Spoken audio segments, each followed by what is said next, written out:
CM ಆಪ್ತ ಸಚಿವರಿಗೆ ಸಿದ್ದರಾಮಯ್ಯ ಅವರದ್ದೇ ಜಪ.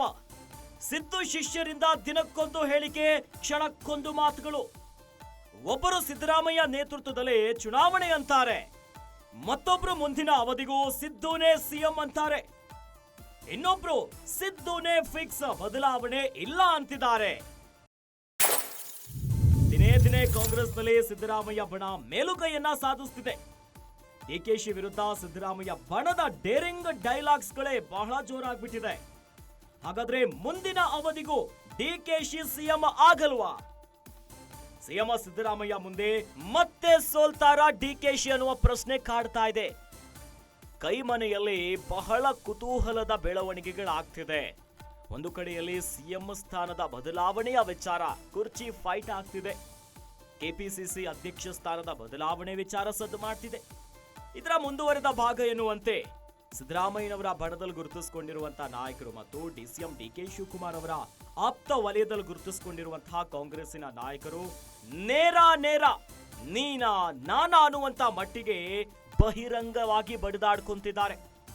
ಇದರ ನಡುವೆ ಸಿದ್ದರಾಮಯ್ಯನವರ ಆಪ್ತ ಸಚಿವರಿಗೆ ಅವರದ್ದೇ ಜಪ ಆಗಿಬಿಟ್ಟಿದೆ. ಸಿದ್ದರಾಮಯ್ಯನವರ ಶಿಷ್ಯರಿಂದ ದಿನಕ್ಕೊಂದು ಹೇಳಿಕೆ ಬರ್ತಿದೆ. KN ರಾಜಣ್ಣ ಪ್ರತಿಕ್ರಿಯೆ ಕೊಡ್ತಾರೆ, ಇನ್ನು ಸತೀಶ್ ಜಾರಕಿಹೊಳಿ ಅವರು ಮಾತಾಡ್ತಾರೆ, HC ಮಹದೇವಪ್ಪನವರು ಮಾತಾಡ್ತಾರೆ. ಇನ್ನು ಆಪ್ತ ವಲಯದಲ್ಲಿ ಗುರುತಿಸಿಕೊಂಡಿರುವಂತ ನಾಯಕರು ಕಾಂಗ್ರೆಸ್ಸಿನ ವರಿಷ್ಠರನ್ನ ದಿಢೀರ್ ಆಗಿ ಭೇಟಿ ಮಾಡ್ತಿದ್ದಾರೆ. ಈ ಮೂಲಕ ಸಿದ್ದರಾಮಯ್ಯನವರೇ ಮುಂದಿನ ಚುನಾವಣೆಗೆ ಫಿಕ್ಸು, ಮುಂದೆ ಬದಲಾವಣೆ ಆಗಲ್ಲ ಅನ್ನುವಂತಹ ಡೇರಿಂಗ್ ಡೈಲಾಗ್ಸ್ ಗಳು ಬರ್ತಿದೆ. ಹಾಗಾದ್ರೆ ಮುಂದಿನ ಅವಧಿಗೂ ಡಿಕೆಶಿಗೆ ಸಿಎಂ ಸ್ಥಾನ ಸಿಗೋದಿಲ್ವಾ? ಯಾಕಂದ್ರೆ ಈಗಾಗಲೇ 2.5 ವರ್ಷ ಅನ್ನುವಂತ ಮಾತಿದೆ.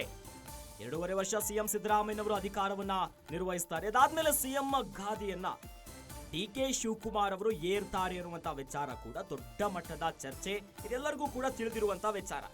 ಇದರ ನಡುವೆ ಸಿದ್ದರಾಮಯ್ಯನವರೇ ಮುಂದುವರಿತಾರೆ, ಯಾವುದೇ ಬದಲಾವಣೆ ಇಲ್ಲ ಅನ್ನುವಂತ ಮಾತನ್ನ ಡೇರಿಂಗ್ ಆಗಿನೇ ಸಿದ್ದರಾಮಯ್ಯನವರ ಬಣದಲ್ಲಿ ಗುರುತಿಸಿಕೊಂಡಿರುವಂತ ನಾಯಕರು ಹೇಳ್ತಿದ್ದಾರೆ. ಹಾಗಾಗಿ ಸಿದ್ದರಾಮಯ್ಯನವರ ಮುಂದೆ ಮತ್ತೆ ಸೋಲುತ್ತಾರಾ ಡಿಕೆಶಿ ಅನ್ನುವಂತಹ ದೊಡ್ಡ ಪ್ರಶ್ನೆನೇ ಈಗ ಕಾಡುತ್ತಿದೆ.